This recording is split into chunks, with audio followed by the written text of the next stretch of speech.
Next is our proof of De Morgan's law. De Morgan's law के mathematical expression ये है x plus y का whole bar is equal to this and dot and operator के साथ है x dot y the whole bar is equal to x bar plus y का bar. De Morgan's theorem can be verified by the means of the truth table. Truth table of this expression is shown given below. x and y दो variables है, number of variables are 2 2 to the power 2 is equal to 4 different combinations बन जाएंगे according to the truth table. तो देखिएगा 0 0 से लेके 1 1 तक के 4 कॉम्बिनेशन बन गए हैं। एंड देन टेबल को हमने किया हुआ x प्लस वाई करके उसका होल बार ले लिया हुआ। इस एक्सप्रेशन को हमने लेफ्ट हैंड साइड का एक्सप्रेशन ये टेबल नंबर ए से शोन है and similarly right hand side के थ्रू हमने उसको किया हुआ है। एक्चुअली ये एक्सप्रेशन हमने यहाँ शो किया हुआ है, ट्रुथ टेबल के थ्रू वेरीफाई किया हुआ है कि your left hand side is equal to right hand side. ये देखिएगा table number A represent your left hand side and table number B represent your right hand side and both output column are same, hence it is proved as well as through a truth table। अगर आपको कोई theorem या law proof करने के लिए या कोई भी एक्सप्रेशन प्रूफ करने के लिए आ जाए तो आप both sides left hand side and right hand side का टेबल शो करके उसको प्रूफ कर सकते हैं कि उसका आउटपुट सेम है। एंड कॉम्बिनेशनल लॉजिक डायग्राम भी बनाने के लिए दी जा सकती है। So the combination logic diagram of De Morgan's law is shown over here। x plus y का होल बार, ये गौर कीजिएगा लेफ्ट हैंड साइड पे होल बार है तो x प्लस वाई पहले और से गुजरेंगे एंड देन अल्टीमेटली उसका आंसर, ये वही वाली बात हो रही है, output of one gate can be the input of another gate. अब वो नॉट से अल्टीमेटली गुजरेगी तभी यहाँ होल बार आएगा। But for the right hand side x का बार अलग है, y का बार अलग है। ये देखिएगा x के ऊपर बार अलग है, y का बार अलग है। इस बार को आप कंबाइन नहीं कर सकते, इनको कंबाइन करके आप नहीं लिखेंगे, वो एक्सप्रेशन गलत हो जाएगा, वो एक्सप्रेशन ये वाला बन जाएगा। इसलिए x के ऊपर इंडिविजुअली बार है एंड देन y के ऊपर अलग से इंडिविजुअल बार है। so, इस चीज का आपने बहुत ध्यान रखना है कि ये आपस में कंबाइन ना कर दे। अक्सर जो स्टूडेंट्स होते हैं वो क्या करते हैं, अच्छा यहाँ डॉट है, ये डॉट लिखना जरूरी भी नहीं होता क्योंकि एंड में बाय डिफॉल्ट ये होता है कि अगर डॉट ना भी लिखा गया हो तो वो x डॉट y ही होता है। तो अक्सर बच्चे पूरा होल बार प्लेस कर देते हैं कि दोनों के ऊपर बार्स हैं, लेकिन वो आपके पास ये देखिएगा ये थ्योरम बन जाता है जो कि ओपन होके ये फॉर्म बनती है which is very much different than this form. So इस चीज का आपने बहुत ध्यान रखना है, what is the whole bar and what is the individual bar on each variable और लिटरल। x के ऊपर अलग से बार है, y के ऊपर अलग से बार है, तो x नॉट से गुजरा, y अलग से नॉट से गुजरा एंड देन अल्टीमेटली दोनों में प्रोडक्ट मींस एंड हो रहा है तो वो देन एंड से गुजरा। This is your right hand side.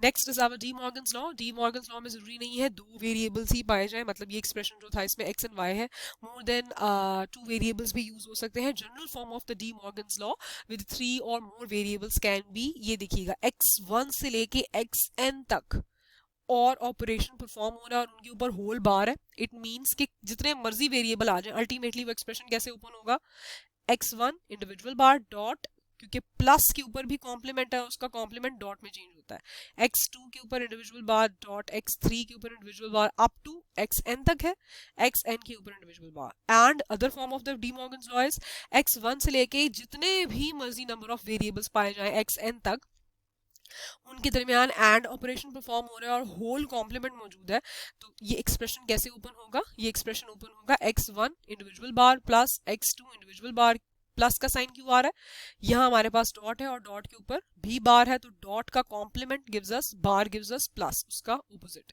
x2 का बार अप टू xn का बार। फॉर एग्जांपल ये जनरल फॉर्म है और इसी तरीके से मैंने वेरिएबल्स असाइन करके भी इसको शो कर दिया है कि ये a plus b plus c plus d का whole bar gives us a bar dot b bar dot c bar dot d bar. I repeat again, individual bars हैं हर एक लिटरल के ऊपर, इनको सेपरेट रखिएगा जरूर। इसको रिप्रेजेंट करते हुए भी आपने शो करना है कि इस d के ऊपर अकेला एक बार है, ये बार इस c के साथ कंबाइन ना हो। Next is our complement of a function. What is the complement of a function? ये एक्चुअली ड्यूल से ही निकला था, इसकी जनरलाइज फॉर्म ड्यूल से ही अराइज हुई थी, मगर it is different than dual. इसमें एक स्टेप और है। कॉम्प्लीमेंट ऑफ अ फंक्शन की एक शक्ल या एक थ्योरम जो है वो डी मॉर्गन्स थ्योरम है, जो भी अभी हम डी मॉर्गन्स थ्योरम पीछे ये हमने किया है, यही एक कॉम्प्लीमेंट इस पे कॉम्प्लीमेंट अप्लाई हुआ है। सो कॉम्प्लीमेंट ऑफ अ फंक्शन की एक मिसाल या एक एग्जांपल हम डी मॉर्गन्स लॉ को अगर देखें तो हमें कॉम्प्लीमेंट ऑफ अ फंक्शन थोरली समझ आ सकता है। कॉम्प्लीमेंट ऑफ अ फंक्शन लेते कैसे हैं? कॉम्प्लीमेंट ऑफ अ फंक्शन में अगर ट्रूथ टेबल पे हम कॉम्प्लीमेंट अप्लाई करेंगे तो ट्रूथ टेबल में चूंकि हम बिट की वैल्यूज की रिप्रेजेंटेशन रखते हैं तो 1 जीरोस में चेंज हो जाएगा एंड जीरोस वंस में चेंज हो जाएगा। अगर हम कोई अलजेब्रिक एक्सप्रेशन या बूलियन एक्सप्रेशन के थ्रू इसकी एग्जांपल समझना चाहें तो डी मॉर्गन्स थ्योरम इज जिस पे complement of a function visibly देखा जा सकता है और समझा जा सकता है। It's generalized form of dual and complement each literal. Dual लेकर उसके ऊपर कॉम्प्लीमेंट ले लें तो एक फंक्शन का थॉरली एक कॉम्प्लीमेंट अराइज हो जाता है। But there it is a difference between a dual and a complement, क्योंकि कॉम्प्लीमेंट एक स्टेप फर्दर है ड्यूल से, वो भी हम देखते हैं, दोनों का डिफरेंस भी देखते हैं, दोनों को इकट्ठे अप्लाई करके भी देखते हैं कि दोनों में उस तरीके से हमें बेहतर तरीके से आइडिया हो सकेगा कि ड्यूल और कॉम्प्लीमेंट मिलते जुलते जरूर हैं और कॉम्प्लीमेंट एक स्टेप आगे है ड्यूल से, मगर दोनों में फ़र्क है और दोनों में क्या फ़र्क है वो भी हम देखते हैं। सबसे पहले हम कर लेते हैं जी कॉम्प्लीमेंट ऑफ अ फंक्शन। अब there are two methods of applying complement on a function. The two methods are by using De Morgan's law and by using dual. दोनों में से अगर कोई मेथड आपको स्पेसिफिकली मेंशन हुआ है कि आपने इस लॉ को यूज करते हुए या इस रूल को, ड्यूल को यूज करते हुए या डी मॉर्गन्स को यूज करते हुए कॉम्प्लीमेंट अप्लाई करना है, गिवन में क्वेश्चन में रिस्ट्रिक्शन गिवन है, देन यू आर रिस्ट्रिक्टेड, आप उसी मेथड के थ्रू ही कॉम्प्लीमेंट को अप्लाई करेंगे। सो पहली मेथड एग्जांपल शो है, मेथड यूज हुआ है by using De Morgan's law, we are going to apply complement. Function f1 given है, ये एक्सप्रेशन हमें गिवन है, इस पे हम डी मॉर्गन्स लॉ अप्लाई कर रहे हैं। डी मॉर्गन्स लॉ अप्लाई करने का क्या है, हमें डी मॉर्गन्स लॉ की एक्सप्रेशन पता है, x, ये देखिएगा x प्लस वाई का whole bar is equal to this and x dot y का whole bar is equal to this. ये हमें डी मॉर्गन्स लॉ अप्लाई करते हुए मालूम है कि उसमें ये चीज हमारे पास मौजूद होती है। हैंस हम क्या करने लगे हैं, हम इसको इस एक्सप्रेशन में we are going to find the complement of this expression by using De Morgan's law method.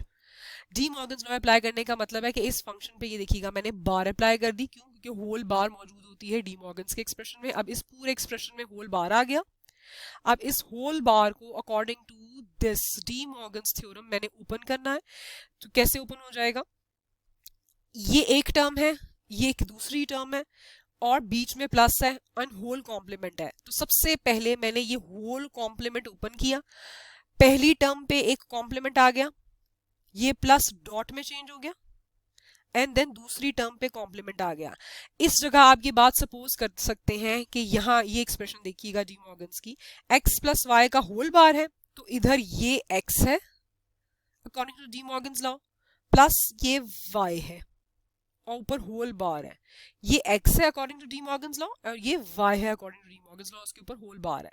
जैसे कि मैंने आपको बताया, हमने जो लॉज बेसिक आइडेंटिटीज देखी थी और जो थ्योरम्स देखे थे उसमें x y z जो भी वेरिएबल्स थे, जो लिस्ट ऑफ आइडेंटिटीज हमने देखी थी या लॉज देखी थी, उसमें मैंने आपको इनिशियली ही बात बताई थी कि जो वेरिएबल मेंशन हुआ है उसमें कोई भी फंक्शन, कोई भी टर्म या कोई भी लिटरल आ सकता है।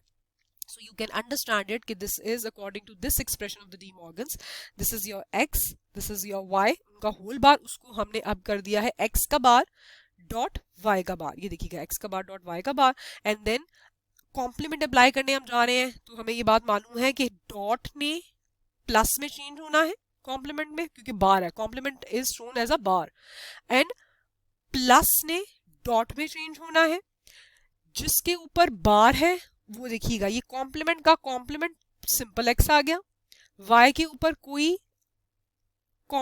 कॉम्प्लीमेंट इटसेल्फ नहीं था क्योंकि y प्लेन था उसके ऊपर, लेकिन ये कॉम्प्लीमेंट मौजूद है तो y बार हो गया। z का complement means nots, double not से वो पास हुआ तो वो सिंपल फंक्शन ये भी मिलता है। ये बात भी हम बेसिक बूलियन आइडेंटिटी से देख चुके हैं, x का double bar is equal to x, तो ये वही बात है, z का double bar is equal to z, और इस टर्म में एंड था हर जगह तो वो और में रिप्लेस हो गया। आगे ये डॉट एज इट इज आ गया, नेक्स्ट ये अब कॉम्प्लीमेंट अप्लाई हो रहा है, x के ऊपर डबल बार है वो x हो गया according to this basic Boolean identity, बीच में डॉट है वो प्लस हो गया, ये y पे डबल बार y प्लस z के ऊपर कोई बार नहीं था, ये एक बार है तो वो एक बार आ गया। This is the complement of this function by using De Morgan's law. Similarly हमने इस फंक्शन पे अप्लाई करना है De Morgan's law.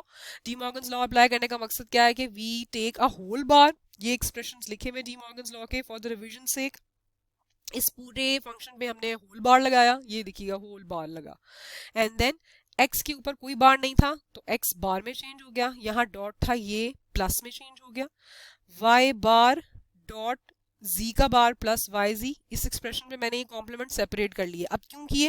According to this expression ये x है और ये y है, ये x है और ये y है, तो x डॉट y का whole bar is equal to this. अब इस एक्सप्रेशन का होल बार जो मैंने अलग से शो किया, ये मैंने आपको स्टेप बाय स्टेप शो किया है। मैंने इसको x लिया है डॉट y का होल बार, एंड ये y का होल बार अब मैं सॉल्व करने जा रही हूँ कि y के होल बार में पूरी एक टर्म मौजूद है, y का होल बार पूरी टर्म सॉल्व होने जा रही है, तो y कॉम्प्लीमेंट z कॉम्प्लीमेंट के ऊपर होल बार। अब ये प्लस है, ये स्टेप बाय स्टेप है ताकि मेरा कोई भी एंड और इंटरचेंज होना या किसी भी लिटरल के बार्स ने चेंज होना है तो वो स्टेप बाय स्टेप हो। प्लस डॉट में चेंज हो गया वाई जी का होल बार। अब इसके अंदर, इस एक्सप्रेशन के अंदर ये वाला डी मॉर्गन्स थ्योरम अप्लाई हुआ है स्टेप बाय स्टेप। क्यों? क्योंकि ये बेशक एक टर्म थी जो कि मैंने y कंसिडर की थी, लेकिन उसके अंदर मजीद दो टर्म्स थी, तो ये मॉर्गन्स लॉ इस पे अप्लाई हो गया, and then ultimately we get x का बार प्लस y का बार y डॉट था प्लस हो गया z बार का bar z dot dot as it is आ गया, क्योंकि इसके ऊपर होल बार नहीं है, इसके ऊपर होल बार नहीं है, ये इसकी बार है और ये इसकी बार है, y बार प्लस z का बार, y बार प्लस z का बार। By using dual, take the dual of the function and complement each literal. Dual में हम क्या करते थे? एंड और को 1 एंड 0 को आपस में इंटरचेंज कर देते थे। Now I am going to apply complement using dual, by using dual और ड्यूअलिटी प्रिंसिपल। ड्यूल लेने का क्या मतलब है? ड्यूल लेने का मतलब है एंड को और में, और को एंड में चेंज कर देना है, वंस को 0 में या 0 को 1 में चेंज कर देना है। अब ड्यूल के बाद अल्टीमेटली हम कॉम्प्लीमेंट ऑफ लिटरल्स ले लेते हैं। ये मेथड हम ऐसे अप्लाई कर रहे होते हैं कि हम कॉम्प्लीमेंट ऑफ लिटरल ले लेते हैं। कॉम्प्लीमेंट ऑफ लिटरल का हमें मालूम है क्या है। कॉम्प्लीमेंट ऑफ लिटरल लेने का मतलब है हर लिटरल के ऊपर बार प्लेस कर देना जो कि सिंपल फॉर्म में है, और जो ऑलरेडी बार फॉर्म में लिटरल है उसकी बार रिमूव हो जाएगी, क्योंकि bar is now known as a complement. जैसा कि हमने पढ़ा था कि नॉट गेट इन्वर्टर कहलाता है, कॉम्प्लीमेंट मींस निगेशन कहलाता है, तो ये वही कॉम्प्लीमेंट ऑफ अ फंक्शन है। अब हम इसको वो कॉम्प्लीमेंट अप्लाई कर रहे हैं बाय यूजिंग ड्यूल। इस फंक्शन के ऊपर हमने ड्यूल अप्लाई किया। ड्यूल में हमारे पास वेरिएबल एज इट इज उतरते हैं, ये बात हमें याद है। कोई भी लिटरल अपनी फॉर्म को चेंज नहीं करता, जिसके ऊपर बार है वो बार के साथ उतरता है। ये देखिएगा एक्स बार डॉट प्लस में चेंज हो गए, z भी z बार के साथ उतरा, x बार के साथ डॉट था प्लस में चेंज हो गया, यहाँ प्लस था ये डॉट में चेंज हो गया। ये एक्सप्रेशन भी देखिएगा एज इट इज उतरा, एंड देन अल्टीमेटली z भी एज इट इज प्लेस हुआ। अब कॉम्प्लीमेंट अल्टीमेटली कैसे लेंगे? कॉम्प्लीमेंट अल्टीमेटली लेने का मतलब है, ये देखिएगा होल ये बार लेना है, अभी हमने कॉम्प्लीमेंट लेना है। इस कॉम्प्लीमेंट लेने का मतलब है change your every literal. Change every literal का मतलब है जिसके ऊपर बार ऑलरेडी है वो विदाउट बार आ जाएगा, और जिसके ऊपर बार नहीं है वो विद बार आ जाएगा। ये देखिएगा, now I am taking the complement of each literal. यहां तक सिर्फ ड्यूल का काम हुआ है, अभी कॉम्प्लीमेंट नहीं हुआ, कॉम्प्लीमेंट ऑफ लिटरल अभी लेना बाकी है। तो एक्स का यहाँ बार था, यहाँ सिंपल आ गया, वाई यहाँ सिंपल था, यहाँ बार के साथ आ गया, जी के ऊपर बार था वो जी एज इट इज आ गया। अब सिर्फ लिटरल में कॉम्प्लीमेंट चेंज कर रही हूँ। सिमिलरली एक और फंक्शन की एग्जांपल आपको यहाँ शो हुई है। सबसे पहले हम उसका ड्यूल ले लेंगे, क्योंकि we are applying complement by using dual. Dual का मतलब है एंड को और में, और को एंड में। ये देखिएगा, यहाँ डॉट था, ये प्लस में, ये प्लस था, ये डॉट था, ये प्लस में, ये प्लस था, ये इधर डॉट में, यहाँ डॉट था, ये प्लस में, and then complement each literal. Complement each literal means जो सिंपल लिटरल है वो कॉम्प्लीमेंट के साथ आ जाएगा, और जो कॉम्प्लीमेंट है वो सिंपल फॉर्म में आ जाएगा। ये स्टेप ड्यूल हो गया, ये स्टेप कॉम्प्लीमेंट का हो गया। देन अल्टीमेटली कॉम्प्लीमेंट में कितने स्टेप्स हो गए? एंड को आप और में चेंज करते हैं, और को आप एंड में चेंज करते हैं, 0 को 1 में, 1 को 0 में, एंड 1 स्टेप फर्दर जो ड्यूल से मुख्तलिफ है, we complement each literal, we negate each literal. Negate means we pass it through a not gate separately each literal को। So this one advanced step is present in your complement as compared to in your dual.